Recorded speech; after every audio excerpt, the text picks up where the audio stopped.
All right, this is a white oak tabletop build from our shop here. I'm unloading lumber for several different projects. I've got a Guanacaste project that we're doing in the shop, and here's the white oak being unloaded from the trailer and then straight to the jointer the next day after it's acclimated to the shop a little bit. I always like to do my faces first, just because it doesn't need any reference point against the fence like the edges do. And so here we are doing the edges, getting everything lined up. I had one piece that was too wide for my joiner, so I ripped it in half, making it more manageable to work with. Switching back over to the jointer, doing the faces on those. Absolutely love my SawStop table saw and my Grizzly joiner and planer. And you'll see that planer here in just a moment. We're just making sure all the edges and the surfaces on all these boards are flat. Here's that planer that I was talking about. We just got this piece a few months ago, and it has been a game changer in the shop. I've really enjoyed having it. This white oak came to me pretty rough, and so it did take some time to get it to where we could actually work with it and call it table worthy, but the planer made quick work of that.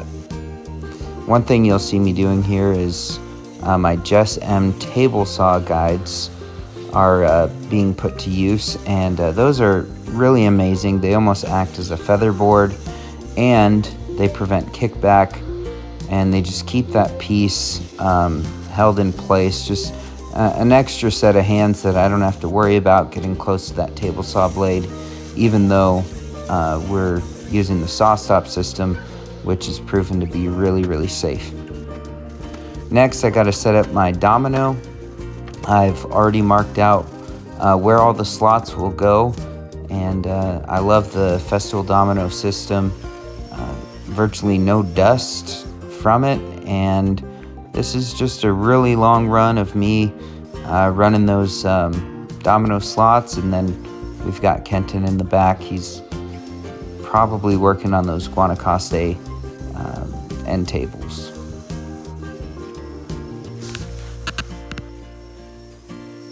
Really want to stress here is the importance of doing your prep work. We took these boards and we put them all together, and the joints just were not fitting right, and so we sent them all through the jointer again until we could get a nice and tight seam. Then we did those domino slots. Now we're setting up clamps to do the glue up, and what I like to do is just set some paper down or something. That way all that glue out is easy to clean up. You just throw the paper away, and we've got our clamps set to around that 30-inch mark, which is about how wide we're going to get on this tabletop. That just makes it easier for setup. Of course, lots of glue and dominoes being used during this process. We use a brush from Rockler to spread the glue out evenly, just to ensure that every square inch of those edges is being glued properly.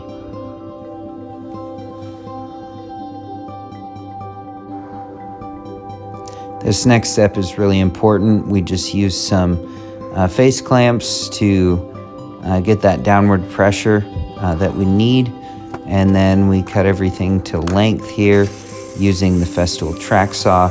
It makes quick work of making sure everything is nice and square. The customer here wanted some rounded corners. Since we were going into a breakfast nook, it was going to be a lot more functional that way, and so I just use a homemade router jig to do that radial cut. I found that the Sawzall works the best for doing that rough cut, and then after we clean it up, this is what it looks like. Pretty awesome.